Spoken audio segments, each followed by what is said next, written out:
नमस्कार दोस्तों, आपका स्वागत है अपने YouTube चैनल PFP में। सितंबर के ऑटो सेल्स के नंबर आना शुरू हो चुके हैं और अच्छे खासे यहाँ पर हमें नंबर्स दिखाई देते हैं। इंडियन ऑटो सेक्टर में हमें रिवाइवल के साइंस दिखाई दे रहे हैं। तो ऐसी सिचुएशन में कौन से ऐसे स्टॉक्स है जहाँ पर फोकस बनाकर रखना चाहिए, कौन से ऐसे ऑटो सेक्टर के स्टॉक्स है जहाँ पर हम बाइंग करने के बारे में सोच सकते हैं, उसके बारे में बात करने वाले हैं। लेकिन उससे पहले अगर आपने चैनल को सब्सक्राइब नहीं किया है तो प्लीज़ सब्सक्राइब कीजिए और रेगुलर अपडेट्स पाने के लिए नोटिफिकेशन बेल को प्रेस कीजिए। साथ ही साथ टेलीग्राम चैनल को भी ज्वाइन कीजिए जिसकी लिंक डिस्क्रिप्शन बॉक्स में दी गई है।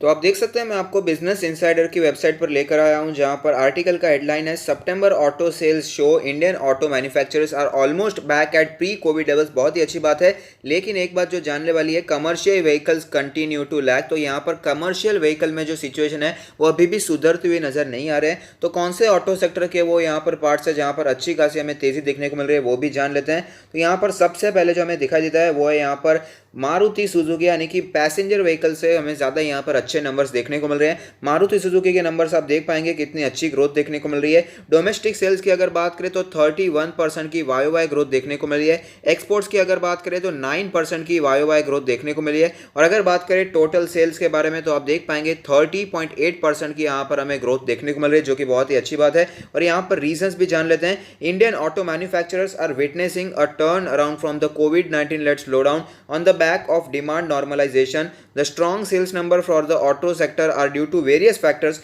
from the gradual resumption of the supply chain to strong sentiments in rural and semi-urban markets and the rise in preference for personal mobility due to continuously mounting fear of coronavirus. तो मुझे ऐसा लगता है कि ये जो reason है rise in preference for personal mobility, ये सबसे बड़ा रीज़न है। लोग यहाँ पर अभी पब्लिक ट्रांसपोर्ट यूज़ नहीं करना चाहते। ये जो कैब सर्विसेज थी, ओला सर्विसेज थी, उबेर सर्विसेज थी, उसे यूज़ करना नहीं चाहते हैं और पर्सनल व्हीकल यहाँ पर प्रेफर करना चाहते हैं। तो इसी के कारण फोर व्हीलर पैसेंजर व्हीकल में बहुत ही अच्छा रिस्पॉन्स देखने को मिला है और साथ ही साथ यहाँ पर टू व्हीलर्स में भी अच्छा रिस्पॉन्स यहाँ पर देखने को मिलता है। और यहाँ पर रूरल डिमांड यहाँ पर बढ़ती हुई नजर आ रही है। तो उसके कारण हमें ये जो ट्रैक्टर्स बनाने वाली कंपनी है जैसे कि एस्कॉर्ट्स है, एमएनएम है, वहाँ पर भी अच्छी ग्रोथ हमें देखने को मिली है। तो यहाँ पर मारुति सुजुकी के बारे में तो बात कर ली है। महिंद्रा एंड महिंद्रा के बारे में बात करें तो आप देख पाएंगे महिंद्रा एंड महिंद्रा में ऐसी सिचुएशन है कि उसका जो ऑटोमोटिव सेगमेंट है जो कमर्शियल व्हीकल को इंक्लूड करता है वहां पर 17% का डाउनफॉल देखने को मिला है। लेकिन जो फार्म इक्विपमेंट सेगमेंट है, यानी कि ये जो ट्रैक्टर बनाने का कामकाज है, वहां पर 17% की ग्रोथ देखने को मिल रही है।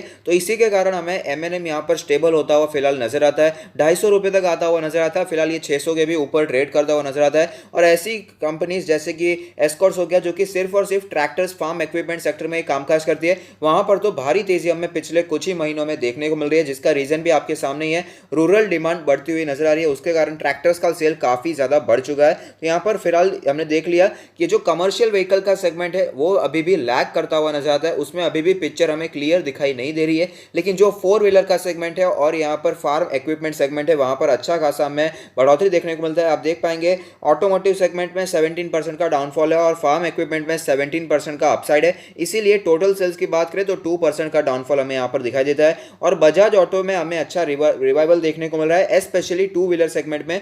थ्री व्हीलर में आप देख पाएंगे कि हमें यहाँ पर 44% का यहाँ पर डाउनसाइड देखने को मिलता है। लेकिन टू व्हीलर की बात करें तो 20% का अपसाइड वाई बेसिस पे देखने को मिला है, जो कि बहुत ही अच्छी बात है। यहाँ पर कोविड-19 की वजह से, जैसे कि मैंने कहा, लोगों के मन में डर बैठ चुका है। तो शायद कुछ लोग ऐसे हो सकते हैं कि जो कि यहाँ पर फोर व्हीलर अफोर्ड नहीं कर सकते, तो वो कम से कम यहाँ पर टू व्हीलर तो खरीदेंगे और वहाँ पर टू व्हीलर में ट्रैवल करना पसंद करेंगे। तो इसी के कारण बजाज ऑटो में हमें अच्छी तेजी देखने को मिली है।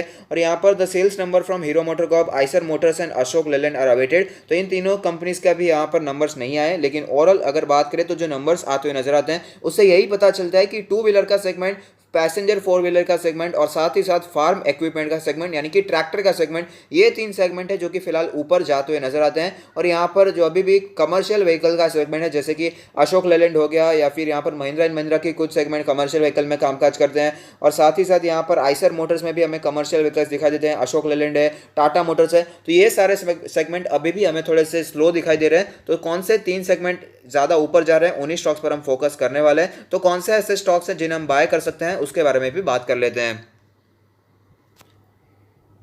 सबसे पहला स्टॉक है जहां पर आप नज़र बनाकर रख सकते हैं वो है मारुति सुजुकी। ऑफ कोर्स अच्छा स्टॉक है, यहां पर बताने की ज़रूरत ही नहीं है।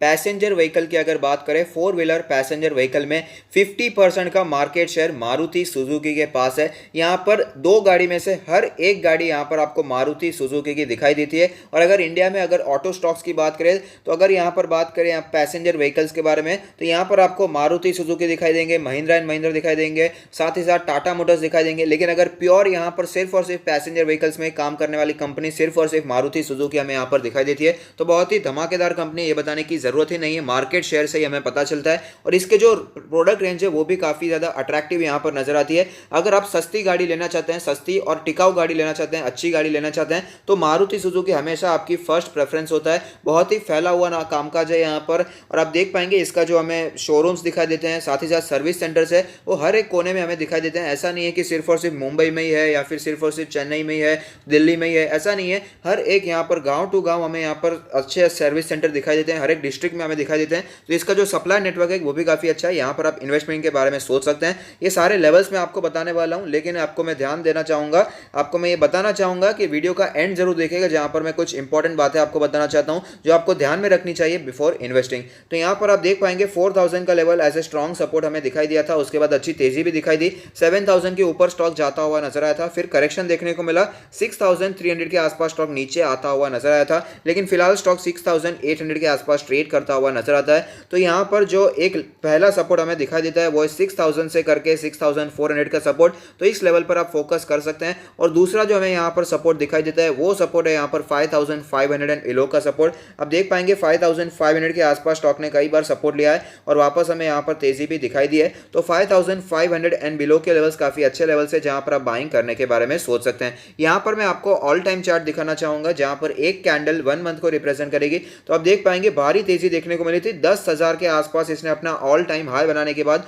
2018 के बाद, जैसे कि आपको बताया, ऑटो सेक्टर में हमें गिरावट देखने को मिली। तो 2018 के बाद मारुति सुजुकी में भी गिरावट देखने को मिली और यहाँ पर क्रैश देखने को मिला था। स्टॉक हमें 4000 के लेवल तक आता हुआ नजर आया था, लेकिन उसके बाद वापस हमें ऊपर आता हुआ भी नजर आता है। अगर बात करें इसके स्ट्रॉन्ग रेजिस्टेंस के बारे में, तो जो 7500 का लेवल है एज ए स्ट्रॉन्ग रेजिस्टेंस दिखाई देगा और 8000 का जो लेवल है ये एज ए स्ट्रॉन्ग रेजिस्टेंस हमें दिखाई दे सकते हैं। तो ये लेवल से जिस पर आपको फोकस बनाकर रखना चाहिए और यहाँ पर बाइंग भी ऑफकोर्स करेंगे, लेकिन ध्यान में रखने वाली बात है। और यहाँ पर सितंबर का मंथ जो जाता हुआ नजर आ रहा है, यहाँ पर जो कैंडल बनती हुई नजर आती है, आप देख पाएंगे यहाँ पर हमें डोजी टाइप की कैंडल बनती हुई नजर आती है, जो कि बताती है कि यहाँ पर ट्रेंड रिवर्स हो सकता है, थोड़ी सी गिरावट देखने को मिल सकती है। तो थोड़ा सा संभल कर रहना है, और क्यों संभल कर रहना है वो मैं आपको वीडियो के एंड में बताने वाला हूँ।